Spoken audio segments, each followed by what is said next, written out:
नमस्कार दोस्तों, Byju's government exam prep में आपका स्वागत है। आज की तारीख है 23 दिसंबर 2020 और आज हम चर्चा करने जा रहे हैं द हिंदू अखबार में आए हुए प्रमुख आलेखों और एडिटोरियल्स पर, जिसके तहत हम प्रारंभिक परीक्षा और मुख्य परीक्षा दोनों से संबंधित कुछ महत्वपूर्ण आर्टिकल्स की चर्चा करेंगे। तो चलिए शुरू करते हैं। आज की जो हमारी पहली खबर है वह पेज नंबर 7 से ली गई है और इसका संबंध जीएस पेपर 2 में आईआर से है। मुख्य रूप से यह खबर संबंधित है हमारे पड़ोसी देश नेपाल से, और नेपाल में हाल के कुछ घटनाक्रम लगातार चर्चा का विषय बने हुए हैं, जिस पे हम पिछले काफ़ी दिनों से चर्चा कर रहे हैं। आज के इस खबर के तहत हम ये देखने का प्रयास करेंगे कि नेपाल में जो एक प्रकार का संवैधानिक संकट देखा जा रहा है, उस संवैधानिक संकट की पृष्ठभूमि किस प्रकार की है, हम इसको समझेंगे। साथ ही साथ हम इस चीज़ को भी समझने का प्रयास करेंगे कि 1990 के पश्चात से नेपाल में इस संदर्भ में किस प्रकार के घटनाक्रम देखे गए हैं। इसी के साथ हम इसके संदर्भ में भारत और नेपाल के बीच की जो संबंध हैं वह किस प्रकार से विकसित हुए हैं, उसके भी कुछ महत्वपूर्ण पहलुओं को समझने का प्रयास करेंगे। तो चलिए देखते हैं। संदर्भ मैंने आपको क्या बताया कि हाल में नेपाल इसलिए चर्चा का विषय बना हुआ है क्योंकि वह एक बार फिर से राजनीतिक संकट के दौर से गुजरना प्रारंभ हो गया है, जिसके तहत नेपाल के प्रधानमंत्री केपी शर्मा ओली के द्वारा देश की प्रतिनिधि सभा यानी संसद के निचले सदन को भंग करने की सिफारिश कर दी गई है और वहाँ की राष्ट्रपति विद्या देवी भंडारी जी द्वारा भी इस पे अपनी सहमति जता दी गई है। अब यह जो सिफारिश हुई है यह इस तथ्य के बावजूद हुई है कि अभी भी संसद का जो कार्यकाल है जो 5 साल का है, वह 5 साल के कार्यकाल को पूरा किए जाने के संदर्भ में अभी भी 2 वर्ष शेष हैं और इस प्रकार से इसे एक संवैधानिक संकट के रूप में देखा जा रहा है। कई सारे कानून के विशेषज्ञ और राजनेताओं ने प्रधानमंत्री के इस कदम को असंवैधानिक बताया है और इसके तहत उन्होंने ये कहा है कि यह जो संवैधानिक राजनीतिक संकट है वो इस वजह से है क्योंकि प्रधानमंत्री केपी शर्मा ओली को अपनी ही पार्टी में मतभेद का सामना करना पड़ रहा है, जिसके तहत केपी शर्मा ओली को अपने दल के भीतर ही, यानी जो उनका दल है उसके भीतर ही पूर्व प्रधानमंत्री और सत्तारूढ़ नेपाल कम्युनिस्ट पार्टी के कार्यकारी अध्यक्ष पुष्प कमल दहल प्रचंड से राजनीतिक चुनौतियों का सामना करना पड़ रहा है और इस कदम से अब यह आशंका जताई जाने लगी है कि कहीं इससे आगे चलकर जो नेपाल की सत्तारूढ़ नेपाली कम्युनिस्ट पार्टी है कहीं उसमें ही विभाजन ना हो जाए। तो इसको जो है हम समझने की हमें इसको ज़रूरत है। अगर हम इसके संदर्भ में पृष्ठभूमि की बात करें तो हम ये देखते हैं कि नेपाल ने 1990 के बाद से ही नेपाल की जो राजनीतिक व्यवस्था है उसमें एक लोकतांत्रिक व्यवस्था को अपनाने का प्रयास किया और इस लोकतांत्रिक व्यवस्था को अपनाने के तहत उन्होंने एक प्रकार की बहुदलीय व्यवस्था को भी अपनाया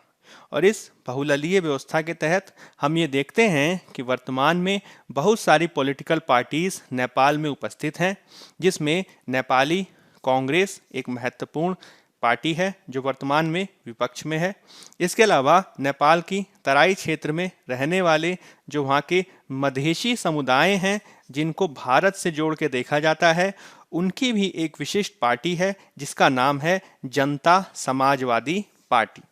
ये दोनों जो पार्टी हैं वर्तमान में विपक्ष में हैं क्योंकि वर्तमान में जो सरकार है वह माओवादियों की है। अभी जो माओवादी हैं यह यूं तो कह सकते हैं आप लोकतांत्रिक व्यवस्था या बहुदलीय व्यवस्था में विश्वास नहीं करते, बावजूद इसके नेपाल में उनकी विद्यमानता है जिसके तहत वे बहुदलीय लोकतांत्रिक व्यवस्था में अपने शासन को कायम किए हुए हैं। अब यह जो माओवादियों का जो आप उद्भव है उसको आप इस प्रकार से देख सकते हैं कि 1990 के पश्चात राजतंत्र के विरोध में जो है इनका उद्भव हुआ, जिसमें माओवादियों के संदर्भ में 1990 से लेकर 2015 के दौर में दो महत्वपूर्ण पार्टियों की महत्वपूर्ण रूप से आप विद्यमानता देख सकते हैं, जिसमें एक है, उसे कहा जाता है कम्युनिस्ट पार्टी ऑफ नेपाल माओवादी, उसे कहा जाता है सीपीएन माओइस्ट, जिसके प्रमुख नेता हैं पुष्प कमल दहल, जिन्हें प्रचंड के नाम से भी जाना जाता है। दूसरी तरफ जो पार्टी है उसका नाम है communist party of Nepal unionist Marxist Leninist यानी सीपीएन यूएमएल। इसके जो नेता हैं वह वर्तमान में केपी शर्मा ओली महत्वपूर्ण रूप से हैं। अब हुआ क्या कि इन्होंने काफ़ी लंबे समय तक जो है संघर्ष किया नेपाल में राजतंत्र के विरुद्ध और अपने उद्देश्यों को कायम करने के लिए। इसके तहत उन्होंने नवीन संविधान को लागू किए जाने के संदर्भ में भी एक प्रकार का वहाँ पे संघर्ष देखा गया, जिसे हम देखते हैं 1990 से लेकर 2015-16 के काल में। और इसी क्रम में जब 2016 में नेपाल में चुनाव हुए तो दोनों, यह जो कम्युनिस्ट पार्टी हैं, कम्युनिस्ट पार्टी ऑफ नेपाल माओवादी और communist party of Nepal unionist Marxist Leninist, इन्होंने दूसरी छोटी छोटी अन्य समाजवादी साम्यवादी दलों के साथ अपने को विलय कर लिया। और इस प्रकार से 2016 में एक नवीन दल हम अस्तित्व में आता हुआ देखते हैं, जो वर्तमान में नेपाल में शासन कर रहा है, और इसका नाम है communist party of Nepal unified Marxist Leninist. अब यहाँ पे जो है पहले जो यूनियनिस्ट था उसको जो है अब यूनिफाइड शब्द से बदल दिया गया है, और यह है शॉर्ट में कम्युनिस्ट पार्टी ऑफ नेपाल के नाम से जानी जाती है, जिसमें पूर्ववर्ती जो दोनों महत्वपूर्ण नेता हैं पुष्प कमल दहल प्रचंड और केपी शर्मा ओली, उनके द्वारा अब इस पार्टी का नेतृत्व किया जा रहा है, जिसमें दहल और जो ओली हैं दोनों का महत्वपूर्ण स्थान है। अब जब 2016 में दोनों के द्वारा जब सरकार बनाई गई तो दोनों ने आपस में अनौपचारिक आधार पर एक समझौता किया, जिसमें यह स्वीकृति की गई कि दोनों के द्वारा जो 5 साल शासन किया जाएगा वह 2.5 साल दोनों द्वारा नेतृत्व किया जाएगा।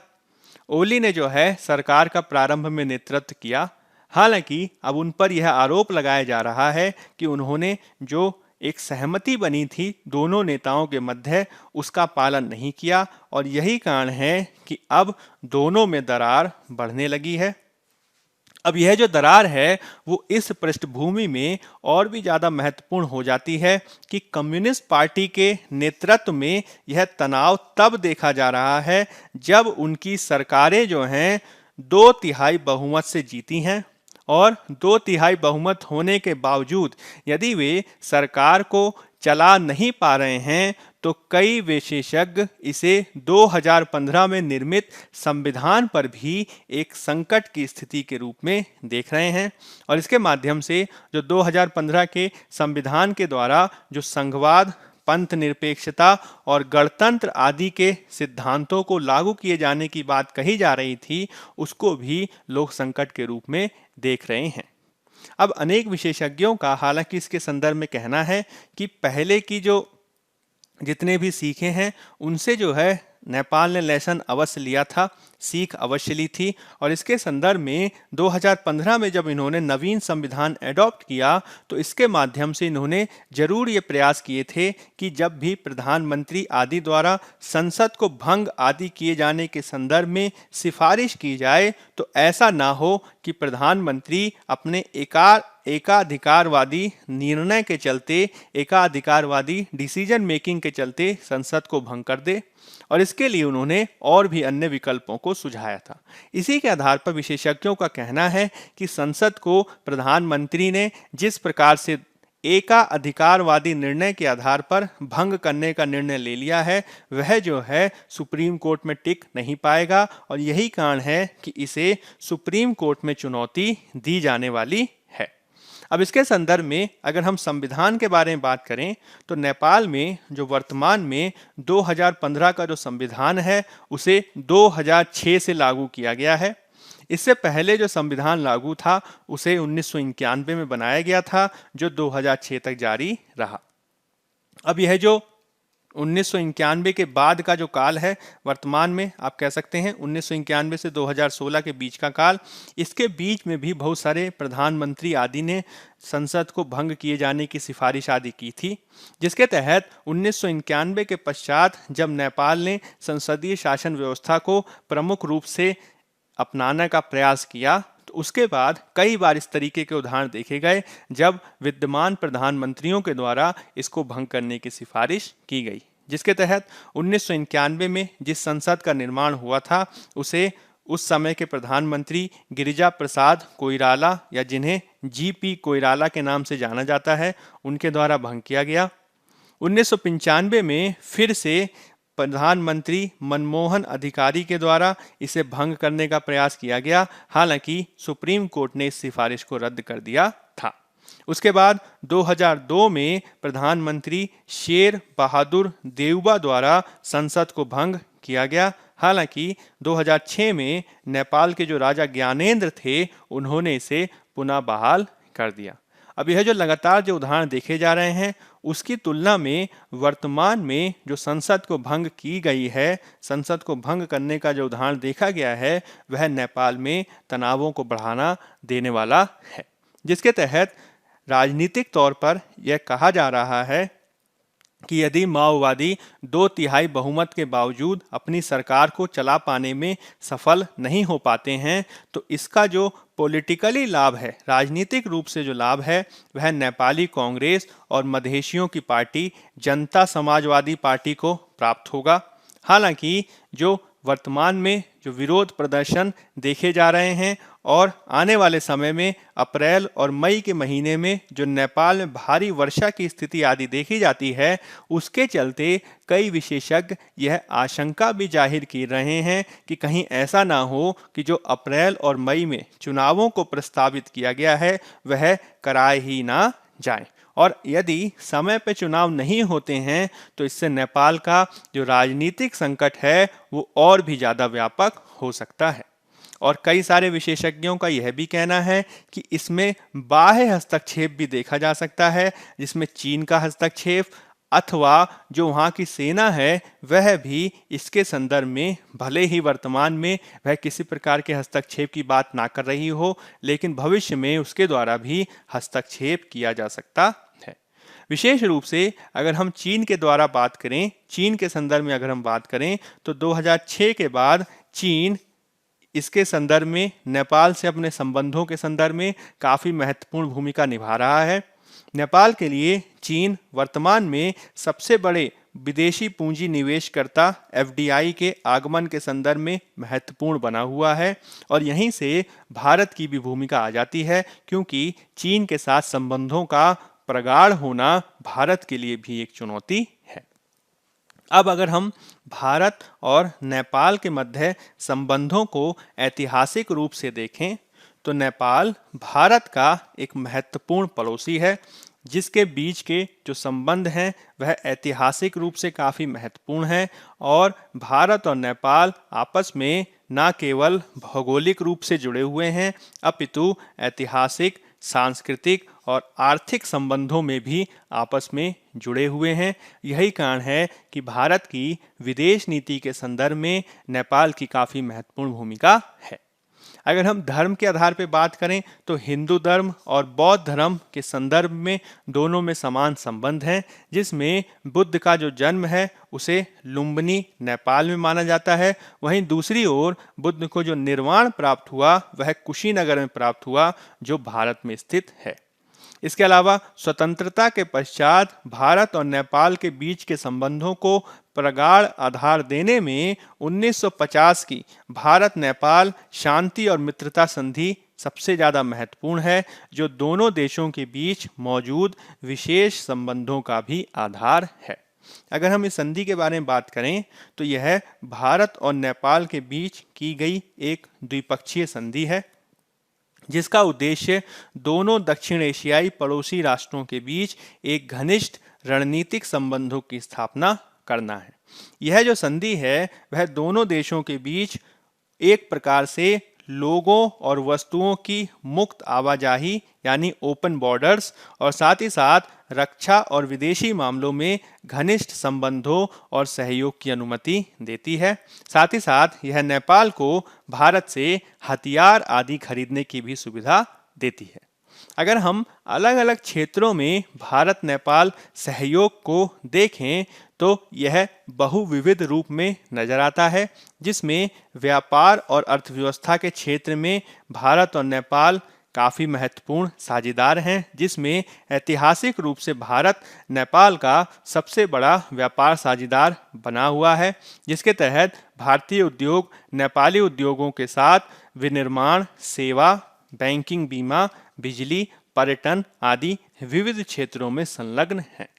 अगर हम बात करें दोनों देशों के मध्य आपसी जुड़ाव कनेक्टिविटी से, तो कनेक्टिविटी के संदर्भ में चूंकि नेपाल एक लैंडलॉक देश है जो 3 तरफ से भारत से और एक तरफ से तिब्बत से घिरा हुआ है, यही कारण है कि भारत और नेपाल ने अपने नागरिकों के मध्य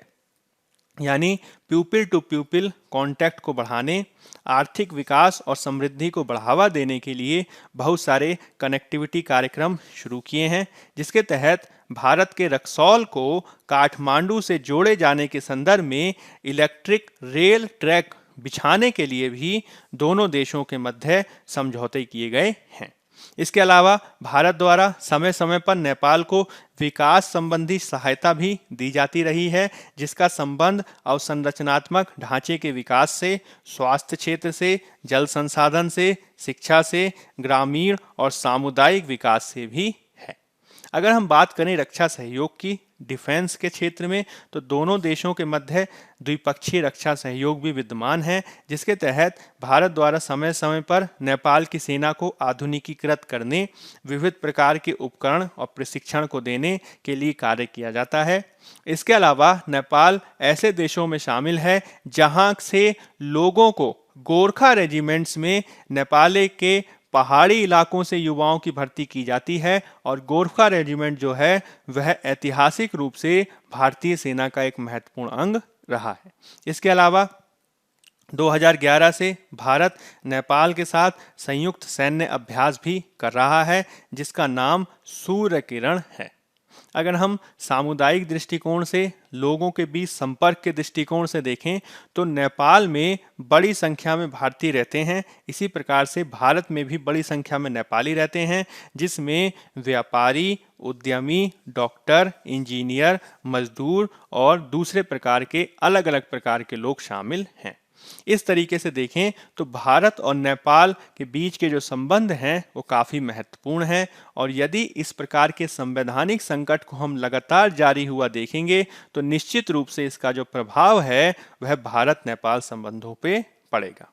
हालांकि वर्तमान में जिस प्रकार से नेपाल में चीन का प्रभाव बढ़ रहा है वह भारत के लिए चिंता का विषय है। इसके अलावा 2020 में हमने यह भी देखा कि भारत का अनेक मुद्दों पे नेपाल के साथ तनाव भी हुआ, जैसे कि काला पानी, धारचूला आदि क्षेत्रों में मानचित्र को लेकर विवादों का होना। इसके अलावा नेपाल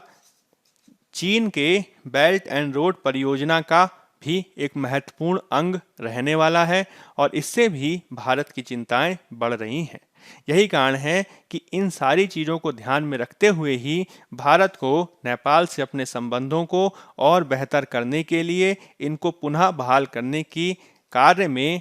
काम करने के लिए इस दिशा में कार्य करने की आवश्यकता है।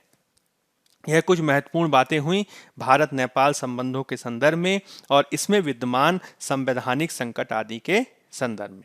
चलिए अब हम बात कर लेते हैं एक और आर्टिकल की जो पेज नंबर 7 पर दिया हुआ है और इसका संबंध जीएस पेपर 3 में पर्यावरण और पारिस्थितिकी, एनवायरनमेंट और इकोलॉजी से है। मुख्य रूप से यह जो हमारा एडिटोरियल है यह संबंधित है पेरिस जलवायु सम्मेलन से। पेरिस जलवायु सम्मेलन को हाल में ही 5 वर्ष हुए हैं और 5 वर्ष होने के उपलक्ष्य में इसके संदर्भ में विभिन्न राष्ट्रों ने अपने अपने योगदानों की घोषणा भी की है। इसके संदर्भ में कई राष्ट्रों ने इस बात को महत्वपूर्ण रूप से हाईलाइट किया है कि किस प्रकार से जलवायु परिवर्तन को रोके जाने के संदर्भ में जो राष्ट्र अपनी तरफ से जो योगदान कर रहे हैं उनको किस प्रकार से और बढ़ावा दिए जाने की जरूरत है। विशेष रूप से हम इसमें बात करेंगे यूरोपियन यूनियन की, जिसके द्वारा कुछ लक्ष्यों की घोषणा की गई है, और साथ ही साथ हम इसमें देखेंगे भारत ने इसके संदर्भ में क्या क्या प्रयास किए हैं। तो संदर्भ क्या है? संदर्भ मैंने आपको बताया 12 दिसंबर को पेरिस जलवायु समझौते के 5 वर्ष पूरे हो गए। अगर हम बात करें पेरिस जलवायु समझौते की, तो यह जलवायु परिवर्तन पर,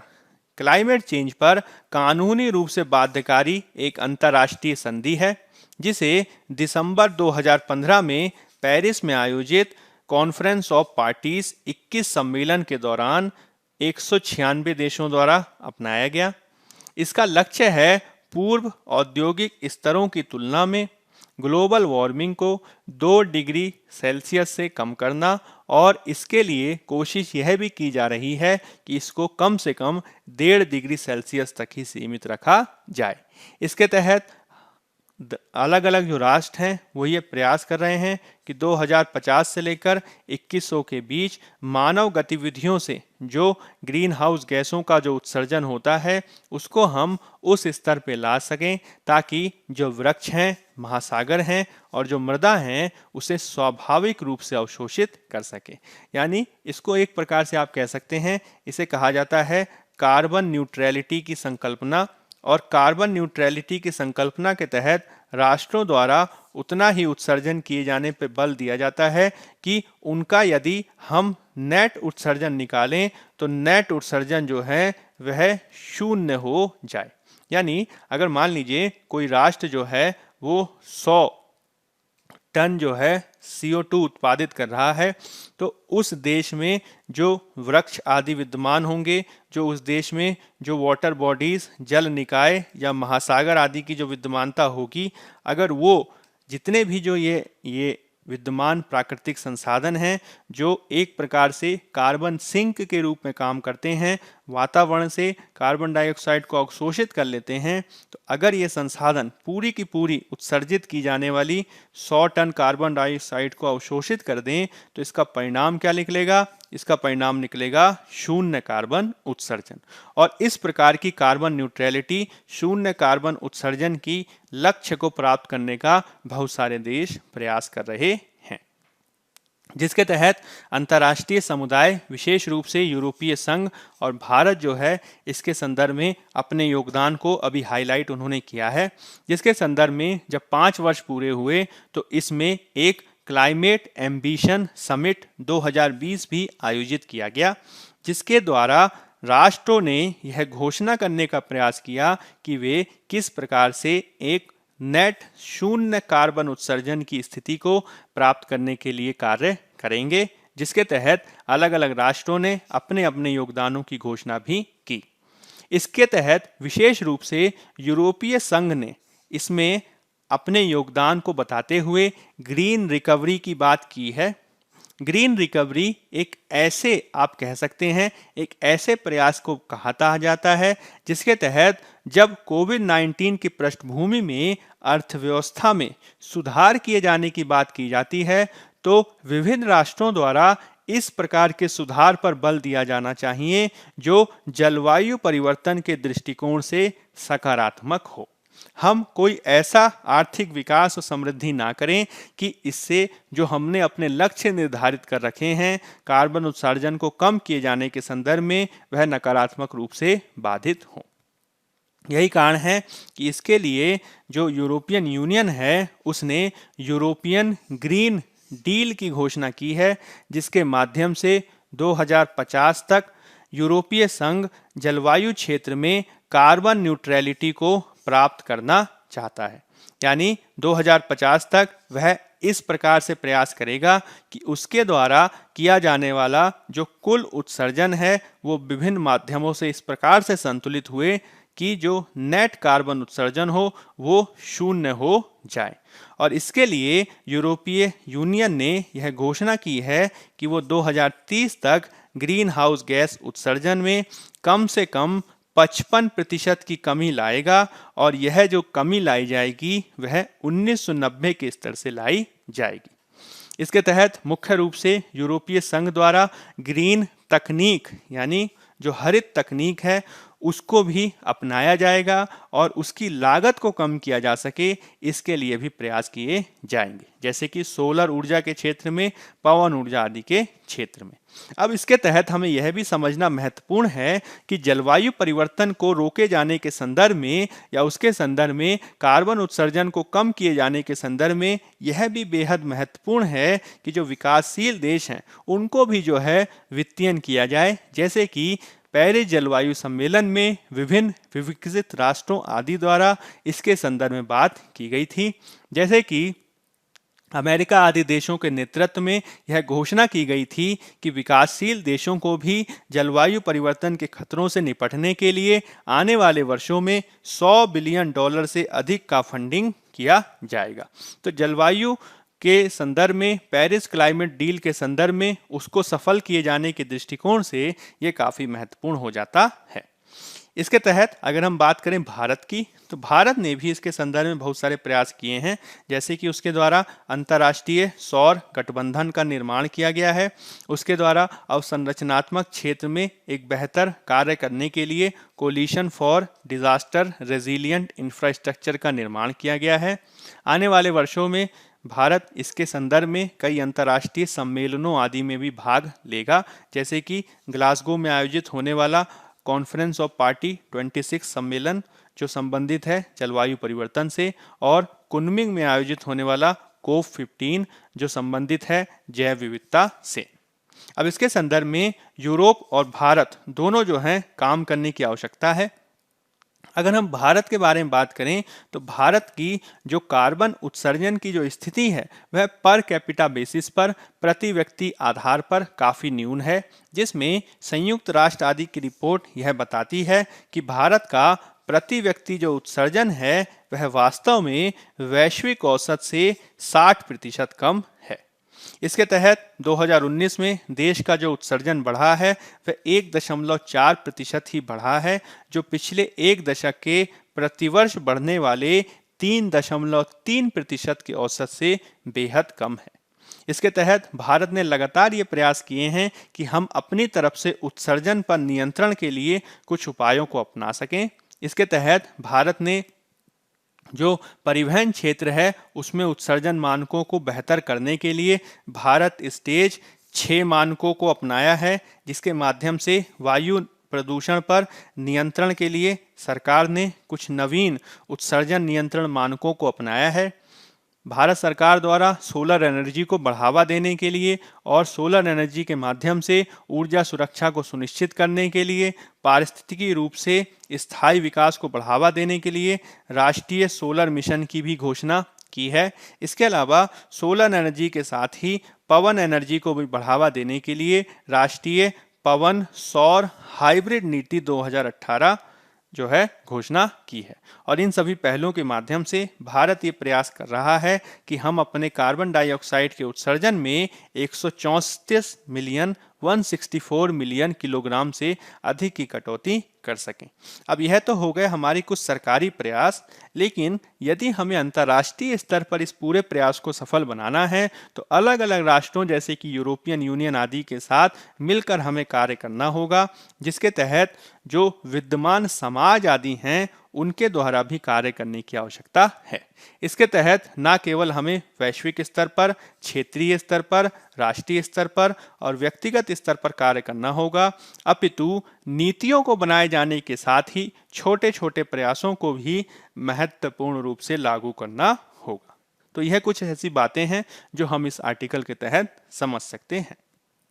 अब हम बात कर लेते हैं नेक्स्ट आर्टिकल की, जो दिया गया है पेज नंबर 7 पर, और इसका संबंध जीएस पेपर 2 में आईआर से है। मुख्य रूप से यह जो हमारा आर्टिकल है इसको हम जीएस पेपर 3 में आंतरिक सुरक्षा से भी जोड़कर देख सकते हैं, इंटरनल सिक्योरिटी से भी इसका जुड़ाव है। मुख्य रूप से यह जो हमारा आर्टिकल है वह संबंधित है नाइजीरिया की स्थिति से। नाइजीरिया अफ्रीका में अवस्थित एक देश है और वह काफ़ी समय से एक चरमपंथी आतंकवादी संगठन बोको हराम से जो है काफ़ी आतंकित है। तो नाइजीरिया में बोको हराम के आतंक पे हम बात करने वाले हैं, जो एक चरमपंथी आतंकी संगठन है और उसके द्वारा हाल में ही वहां पे बच्चों का अपहरण करके देशों को आतंकित किए जाने के संदर्भ की घटनाएं काफ़ी देखी गई हैं और इसके माध्यम से वह अपने आतंक को कायम करते हुए बच्चों को किडनैप कर रहा है और इसके माध्यम से अपनी स्थिति को मजबूत कर रहा है। नाइजीरिया में विशेष रूप से 1990 और उसके पश्चात से इसके संदर्भ में यह काफ़ी समस्याएं देखी जा रही हैं, जिसमें विशेष रूप से नाइजीरिया में जो इस्लाम और ईसाइयों के मध्य होने वाला जो संघर्ष है, उससे स्थिति और भी ज़्यादा जटिल हो जाती है। अब चूंकि मुख्य रूप से वहाँ पे संघर्ष देखा जा रहा है इस्लाम और ईसाइयत के मध्य, तो इससे जो वहाँ की सामाजिक समरसता है वह भी नकारात्मक रूप से प्रभावित होती है, जिससे हम ये परिणाम देख रहे हैं कि किस प्रकार से इसने बोको हराम जैसे जिहादी चरमपंथी संगठनों को उदय को प्रशस्त किया है। प्रारंभ में तो ये देखा गया कि जो बोको हराम आतंकवादी संगठन है उसका प्रभाव मुख्य रूप से नाइजीरिया के उत्तर पूर्व क्षेत्र में देखा गया, नॉर्थ ईस्ट क्षेत्र में देखा गया। हालांकि अब धीरे धीरे वह अपने प्रभाव को उत्तर पश्चिम क्षेत्र में भी विस्तारित कर रहा है, जो काफ़ी चिंता का विषय है। इसके तहत मुख्य रूप से नाइजीरिया के द्वारा 2014 के बाद से ही अपनी गतिविधियों को और भी ज़्यादा आप कह सकते हैं गहन बनाया गया है, जिसके तहत 2014 में उसके द्वारा 276 बच्चियों को किडनैप कर लिया गया था और इसके माध्यम से उसने सरकार पर दबाव डाला। साथ ही साथ वह समय समय पर जो वहाँ के नागरिक हैं, किसान आदि हैं, उनकी भी हत्या करके सरकार पर दबाव डालने की रणनीति अपनाता है। अब वर्तमान में जिस प्रकार से बहुत सारे विशेषज्ञों का कहना है कि बोको हराम नामक जो आतंकवादी संगठन है वह जिस प्रकार से नाइजीरिया की विधायिका, कार्यपालिका और सैन्य सेवाओं में अपनी पहुंच को बढ़ा रहा है, वह जो है काफ़ी समस्याओं को बढ़ाने वाला चिंताजनक कारक है, जिसके लिए हमें अंतर्राष्ट्रीय स्तर पर सहयोग के माध्यम से इसको निवारित करने की आवश्यकता है। ये कुछ ऐसी महत्वपूर्ण बातें हैं जो इस आर्टिकल में दी गई हैं। अब बात कर लेते हैं हम एक और आर्टिकल की, जो दिया गया है पेज नंबर 6 पर, और इसका संबंध जीएस पेपर 3 में अर्थव्यवस्था से है। मुख्य रूप से यह संबंधित है दिवाला और दिवालियापन संहिता 2016 से, इंसॉल्वेंसी एंड बैंकरप्सी कोड 2016 और इंसॉल्वेंसी और बैंकरप्सी कोड के कुछ महत्वपूर्ण प्रावधानों को सरकार ने अब मार्च 2021 तक के लिए स्थगित कर दिया है, जिसके तहत यह प्रावधान किया जाता है कि यदि कंपनियां अपने ऋणों को चुका पाने में सक्षम नहीं हो पाती हैं तो उन पर दिवालिया कानून के माध्यम से दिवालियापन या दिवालिया घोषित करने की प्रक्रिया का प्रारंभ किया जा सकता है। लेकिन इसके कुछ प्रावधानों पे सरकार ने अब मार्च 2021 तक रोक लगा दी है। तो ये पूरा मामला क्या है इसको देख लेते हैं। संदर्भ क्या है कि सरकार ने दिवाला और दिवालियापन संहिता इंसॉल्वेंसी एंड बैंकरप्सी कोड 2016 के तहत शुरू की जाने वाली दिवालियेपन की प्रक्रिया को मार्च 2021 तक स्थगित कर दिया है। अगर हम इसकी पृष्ठभूमि के बारे में बात करें तो कोविड-19 के बाद जब 24 मार्च 2020 को जब नेशन वाइड राष्ट्रव्यापी आधार पर लॉकडाउन लगाया गया, तो उसके बाद से जो बहुत सारी कंपनियां थीं, चूंकि आर्थिक गतिविधियां जो हैं रुक सी गई थीं, इसलिए बहुत सारी कंपनियों की लाभकारिता और उनके द्वारा जो बैंकों को समय समय पर लोन आदि की जो राशि जो चुकाई जाती थी वह भी नकारात्मक रूप से प्रभावित हुई। अब यदि कंपनियों की लाभकारिता घटेगी, कंपनियों को जो है उत्पादन नहीं होगा, तो इससे बहुत सारी कंपनियां अपनी देयताओं में यानी उनके ऊपर जो लायबिलिटीज़ हैं उसमें वो डिफ़ॉल्ट कर सकती हैं और इसके चलते कई सारे जो उसके निवेशक आदि हैं वो कंपनियों पे दिवालिया घोषित किए जाने का भी दबाव डाल सकते हैं। यही कारण है कि सरकार ने ऐसी कंपनियों पर जो कोविड-19 के लॉकडाउन के चलते प्रभावित हुई हैं उन पर जो है जबरदस्ती दिवालियेपन की कार्यवाही ना की जाए, इसके संदर्भ में सरकार ने घोषणा की कि जो दिवालियापन प्रक्रिया के संदर्भ में एक तो जो सीमा होगी वो 1 लाख से बढ़ाकर 1 करोड़ की जाएगी। साथ ही साथ जो इंसॉल्वेंसी एंड बैंकरप्सी कोड के जो कुछ प्रावधान थे उनको भी 24 मार्च 2020 से जो है स्थगित रूप में घोषित कर दिया गया। अब यह जो स्थगन की जो प्रक्रिया थी उसको समय समय पर बढ़ाया जाता रहा है, जिसे अब मार्च 2021 तक बढ़ा दिया गया है। और इसके माध्यम से सरकारें ये कोशिश कर रही हैं कि कोविड-19 का प्रभाव कहीं ऐसा ना देखा जाए कि इससे कहीं हम देश में ही व्यापक स्तर पर दिवालियेपन को ना देखें। हालांकि सरकार का ये जो निर्णय है उसकी कई आधारों पे आलोचना भी की जा रही है, जिसके तहत सरकार पे यह आरोप लगाया जा रहा है कि एक ओर तो सरकार लगातार ये बात कह रही है कि हम मंदी की स्थिति से निपट रहे हैं, मंदी से जो अर्थव्यवस्था का जो ग्राफ था जो नीचे जा रहा था अब वो ऊपर आ रहा है, और इस प्रकार से एक वी आकार की रिकवरी का निर्माण हो रहा है, जिसके तहत जो आंकड़े हैं वो भी सकारात्मकता को बताते हैं। लेकिन दूसरी तरफ कंपनियों के दिवालियेपन की घोषणा होने के संदर्भ में जो नियंत्रण लगाए जा रहे हैं वो इस बात को बताते हैं कि अभी भी जो आर्थिक क्षेत्र है, जो कंपनियां हैं, वो लॉकडाउन के प्रभाव से बाहर नहीं आ पाई हैं। तो एक बात तो ये हो गई। दूसरी जो महत्वपूर्ण बात है वो ये है कि यदि बैंकों को समय पर उनके लोन का भुगतान नहीं होगा तो इससे बैंकों के ऋण की वापसी समय से ना होने पर यद्यपि वर्तमान में इस पे ज़्यादा प्रभाव ना दिखे, लेकिन भविष्य में जो बैंकों के जो एनपीए हैं वह जो है बढ़ सकते हैं।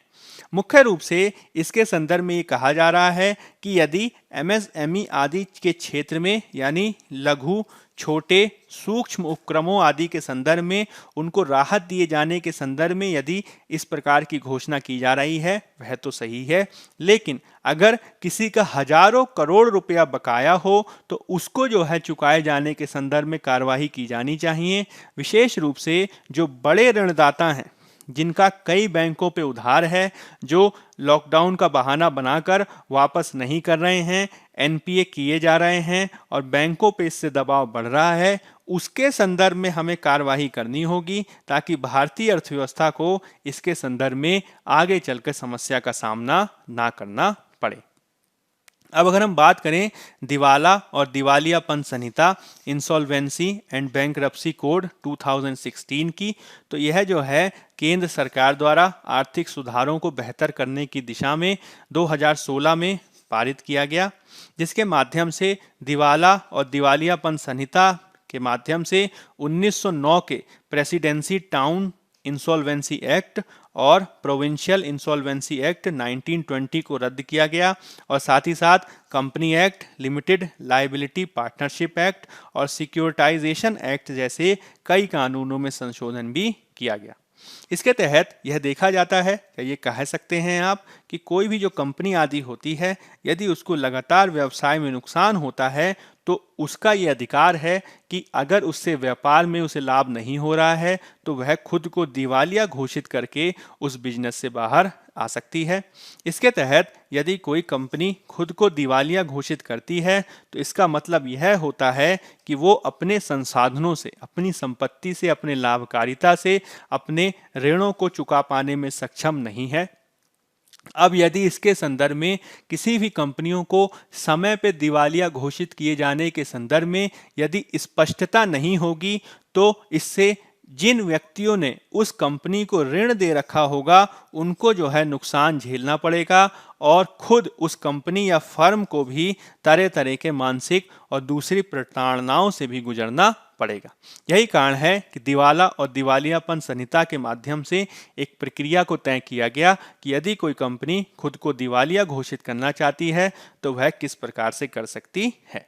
इसके तहत यदि कोई कंपनी अपना कर्ज वापस नहीं कर पाती तो वह खुद को दिवाला और दिवालियापन संहिता कानून के तहत कर्ज वसूलने के संदर्भ में खुद को दिवालिया घोषित कर सकती है। इसके तहत एक संस्था है जिसका नाम है national company law tribunal NCLT, उसकी विशेषज्ञ टीम जो है इस बात की जांच करेगी कि जो कंपनी है वास्तव में क्या इस स्थिति में आ गई है कि उसको दिवालिया घोषित किया जाना चाहिए, और यदि कंपनी का मैनेजमेंट और नेशनल कंपनी लॉ ट्रिब्यूनल इस बात पे राजी होते हैं तो उस कंपनी को दिवालिया घोषित कर दिया जाता है। उसके बाद उसकी पूरी संपत्ति पर उसके जो ऋणदाता होते हैं जैसे कि बैंक आदि, उनका कब्जा हो जाता है और बैंक जो है उस संपत्ति को किसी अन्य कंपनी आदि को बेचकर अपने कर्ज की वसूली कर सकता है। अब जो आईबीसी 2016 है उसके माध्यम से कोशिश की गई है कि एक निश्चित समय सीमा में इस इंसॉल्वेंसी प्रक्रिया को समाधान किया जा सके और इसमें यह प्रावधान किया गया है कि कोई थर्ड पार्टी यानी जिसकी कंपनी दिवालिया हो रही है, जो प्रक्रिया जो एनसीएलटी आदि हैं उससे जुड़े अधिकारी या दूसरे इसमें संबंधित जो संगठन आदि हैं वो जो इसको दिवालिया घोषित कर रहे हैं उनसे अलग कोई थर्ड पार्टी ही इस कंपनी को खरीदे, ताकि यह जो पूरा जो दिवालिया का जो प्रक्रिया है वह सुनिश्चित रूप से की जा सके। ठीक है, चलिए अब बात कर लेते हैं एक और एडिटोरियल की जो पेज नंबर 6 से लिया गया है और इसका संबंध जीएस पेपर 2 में स्वास्थ्य से है। मुख्य रूप से यह जो एडिटोरियल है यह संबंधित है अभी हाल में ही गृह मंत्रालय से संबंधित एक संसदीय स्थायी समिति की एक रिकमेंडेशन अनुशंसा से, जिसमें स्थायी समिति का ये कहना है कि भारत में कोरोना वायरस की पृष्ठभूमि में स्वास्थ्य क्षेत्र में जिस प्रकार का दबाव देखा गया है, अब ये बेहद आवश्यक हो गया है कि हम एक कॉम्प्रिहेंसिव समग्र लोक स्वास्थ्य अधिनियम को बनाएं और इसके संदर्भ में हमें कार्य करना चाहिए, जिसके तहत विद्यमान कोविड-19 की पृष्ठभूमि में हमने ये देखा कि किस प्रकार से सरकारी अस्पतालों में प्रति 1000 लोगों पर मात्र 0.5 यानी आधा सरकारी बेड ही अवेलेबल है। और मुख्य रूप से जो आंकड़े बताते हैं वो इस बात को बताते हैं कि एक और तो हमारा सरकारी क्षेत्र इस प्रकार की हेल्थ इमरजेंसी को आप कह सकते हैं उसके संदर्भ में बेहतर ढंग से रिस्पॉन्ड कर पाने में सक्षम नहीं हुआ, अनुक्रिया हमने बेहतर नहीं की। वहीं दूसरी ओर जब बात आ जाती है निजी क्षेत्र की, तो निजी क्षेत्र में देखा जा रहा है कि जो निजी क्षेत्र है उसमें वहनीयता का मुद्दा सबसे ज़्यादा महत्वपूर्ण है। इसके तहत सरकारी क्षेत्र के विपरीत निजी क्षेत्र में जो सुविधाएं हैं वो काफ़ी अच्छी हैं, लेकिन यह काफ़ी महंगी होती हैं, जिसके चलते हम ग्रामीण और शहरी क्षेत्रों में सरकारी सेवाओं की तुलना में निजी क्षेत्र को हम ज़्यादा बेहतर मानते हैं किंतु काफ़ी महंगा मानते हैं। तो इसके लिए किस प्रकार से सरकारी क्षेत्र में स्वास्थ्य सेवाओं को बेहतर किया जा सके, स्वास्थ्य क्षेत्र को वहनीय बनाया जा सके, इसके लिए हमें कार्य करना होगा, क्योंकि न केवल भारत ने एसडीजी लक्ष्यों, सतत विकास लक्ष्यों के संदर्भ में अपनी स्वीकृति दी है, वहीं दूसरी ओर आवश्यकता इस बात की भी है कि जिस प्रकार से सुप्रीम कोर्ट ने अपने विविध फैसलों के माध्यम से राइट टू हेल्थ, स्वास्थ्य के अधिकार को जिस प्रकार से अनुच्छेद 21 का भाग मानते हुए उसे जीवन के अधिकार में शामिल किया है, अब यह समय आ गया है कि स्वास्थ्य के अधिकार को हम एक पूर्ण विधिक अधिकार बनाने के लिए पहल करें और इसमें कोशिश ये करनी होगी कि इसमें हम सभी प्रकार के लोगों को शामिल करें। विशेष रूप से इसमें वृद्ध व्यक्तियों को शामिल किए जाने की ज़रूरत है, क्योंकि ज़्यादातर जो बीमा सेवाएं होती हैं वो 65 वर्ष से अधिक व्यक्ति को शामिल नहीं करती। तो यदि कोई व्यक्ति स्वास्थ्य सेवाओं से जो है वंचित रह जाता है आयु के आधार पर, तो यह भारतीय संवैधानिक लक्ष्य के विपरीत होगा। और इसके संदर्भ में 2015 के पूर्व योजना आयोग आदि द्वारा भी सिफारिश की गई थी, जिसके तहत उनका ये कहना था कि भारत को यूनिवर्सल हेल्थ कवरेज, सार्वभौमिक स्वास्थ्य कवरेज को प्राप्त करने के लिए कार्य करना चाहिए। इसके तहत कोशिश ये की जानी चाहिए कि राज्य जो है वहनीय आधार पर स्वास्थ्य सेवा प्रदान करे, गुणवत्तापूर्ण स्वास्थ्य सेवा प्रदान करे और साथ ही साथ जो स्वास्थ्य का जो अधिकार है वह गैर विभेदकारी फ्रेमवर्क के आधार पर भी विकसित किया जाए और इसके तहत आवश्यकता पड़ने पर निजी क्षेत्र को भी शामिल किया जाना चाहिए। और इसके लिए यह बेहद आवश्यक है कि हम स्वास्थ्य क्षेत्र में जो खर्चा है उसको जीडीपी के अनुपात में 2.5% करें, जो वर्तमान में मात्र 1.1% ही है। तभी जो है हम स्वास्थ्य सेवाओं को न केवल गुणवत्तापूर्ण, वहनीय, सार्वभौमिक और साथ ही साथ हम इसको पहुंचशील भी बना सकेंगे। ठीक है, तो ये कुछ महत्वपूर्ण बातें हैं जो इसके संदर्भ में आपको समझनी है। चलिए अब कुछ बात कर लेते हैं प्रीलिम्स प्रैक्टिस क्वेश्चन की। पहला क्वेश्चन है, ग्रेट इंडियन बस्टर्ड के संदर्भ में निम्नलिखित कथनों में से सत्य कथन कथनों की पहचान करें। पहला कथन है, ग्रेट इंडियन बस्टर्ड को भारतीय चारागाहों की प्रमुख प्रजाति यानी flagship species of Indian grassland के रूप में जाना जाता है, जो मुख्य रूप से गुजरात, महाराष्ट्र, कर्नाटक और आंध्र प्रदेश में पाई जाती है।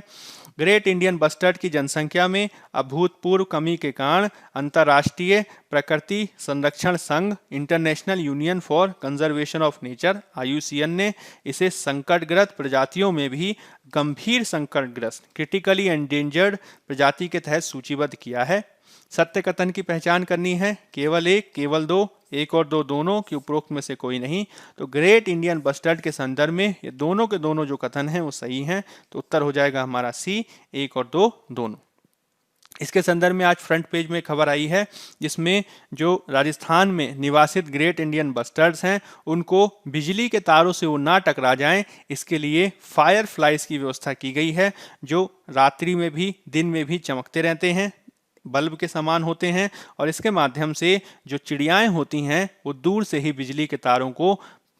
पहचान पाने में सक्षम हो पाती हैं। अगर हम बात करें ग्रेट इंडियन बस्टर्ड की, तो ये भारतीय चरगाहों की प्रमुख प्रजाति है, जो मुख्य रूप से गुजरात, महाराष्ट्र, कर्नाटक और आंध्र प्रदेश में देखी जाती है। इसका जो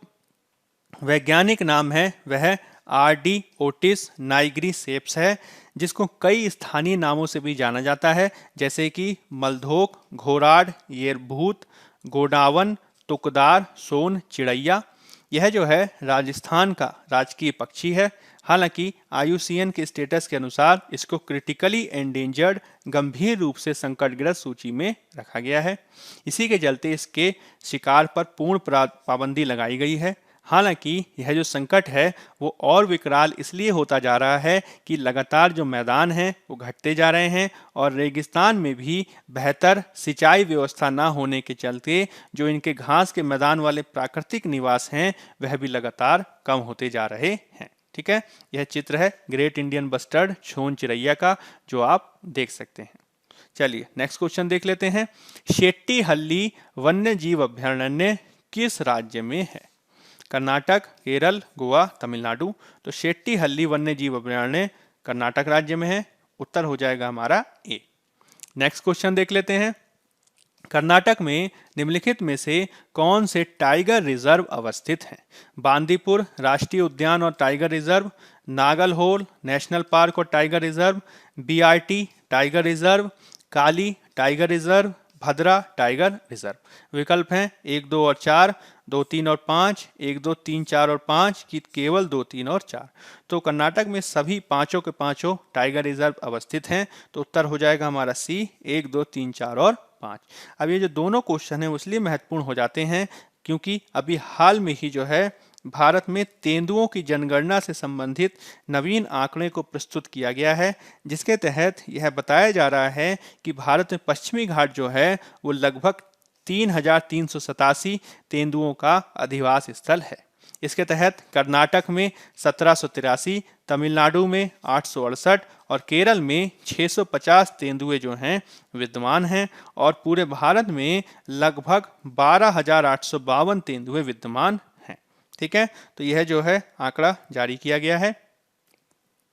नेक्स्ट क्वेश्चन देख लेते हैं। प्रधानमंत्री नरेंद्र मोदी को लीजन ऑफ मेरिट पुरस्कार से किस देश द्वारा सम्मानित किया गया? फ्रांस, यूनाइटेड किंगडम, ऑस्ट्रेलिया की अमेरिका? तो इसका उत्तर है हमारा डी, अमेरिका। अभी हाल में ही जो है इसकी घोषणा हुई है, जिसके तहत प्रधानमंत्री नरेंद्र मोदी को लीजन ऑफ मेरिट जो है डोनाल्ड ट्रंप की सरकार द्वारा घोषित किया गया। इसके अलावा जो शिंजो एबे हैं, जो जापान के पूर्व प्रधानमंत्री थे, इसके अलावा ऑस्ट्रेलिया के प्रधानमंत्री स्कॉट मॉरिसन को भी जो है इस सम्मान से आप कह सकते हैं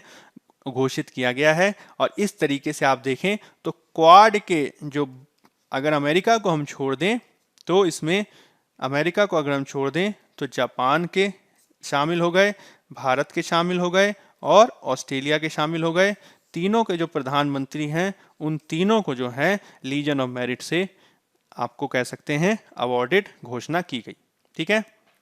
चलिए अब एक लास्ट ईयर का क्वेश्चन देख लेते हैं। ब्लॉकचेन तकनीकी के संदर्भ में निम्नलिखित कथनों पर विचार करें। यह एक सार्वजनिक खाता है जिसका हर कोई निरीक्षण कर सकता है, परंतु जिसे कोई भी एक उपभोक्ता नियंत्रित नहीं करता। ब्लॉकचेन की संरचना और अभिकल्पन ऐसा है कि इसका समूचा डाटा केवल क्रिप्टो करेंसी के विषय में है।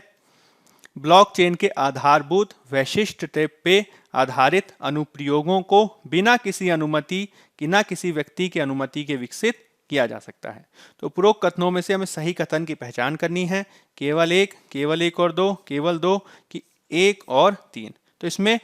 पहला जो कथन है वह सही है, जिसमें यह एक सार्वजनिक खाता है जिसका हर कोई निरीक्षण कर सकता है, परंतु जिसे कोई एक ही उपभोक्ता नियंत्रित नहीं करता। यह सही है। दूसरा जो कथन है वह इसका गलत है, जिसमें ब्लॉकचेन की संरचना ऐसी होती है कि इसका जो डेटा है वो केवल क्रिप्टो करेंसी का ही नहीं है, इसको अलग अलग क्षेत्रों में इस्तेमाल किया जा सकता है, जैसे कि एग्रीकल्चर, स्वास्थ्य क्षेत्र आदि। और तीसरा जो है ये एकदम सही है, जिसके तहत केवल एक व्यक्ति द्वारा नियंत्रित नहीं होता, इसे बिना किसी अनुमति के भी विकसित कर सकते हैं। तो 1 और 3 जो है इसका सही उत्तर हो जाएगा। तो उत्तर हो जाएगा हमारा डी, 1 और 3। ठीक है, चलिए अब कुछ मेंस प्रैक्टिस क्वेश्चन देख लेते हैं। नेपाल में हाल ही में विद्यमान राजनीतिक संकट नेपाल को पुनः उसी स्थिति में लाने में सक्षम हो सकता है जहां पर वह 2000 के दशक में संविधान निर्माण किए जाने के संदर्भ में था। चर्चा करें। 250 शब्द, 15 अंक। दूसरा क्वेश्चन है, पेरिस जलवायु सम्मेलन को 5 वर्ष विश्व के समक्ष वह अवसर है कि इसका लाभ उठाकर विश्व को पुनः एक बेहतर ढंग से निर्मित किए जाने के संदर्भ में प्रयास किया जाना चाहिए। चर्चा करें। 250 शब्द, 15 अंक। दोनों के दोनों जो क्वेश्चन हैं वो आज की परिचर्चा के आधार पर लिखने का प्रयास आप कर सकते हैं। तो बायजूस गवर्नमेंट एग्जाम प्रेप के आज के इस अंक में हमने चर्चा की कि हम आपके साथ ज़्यादा से ज़्यादा संकल्पनाएं और तथ्यों की चर्चा कर सकें। अगर आपको हमारे प्रयास पसंद आ रहे हैं तो अधिक से अधिक हमारे चैनल को लाइक करें, शेयर करें और सब्सक्राइब करें।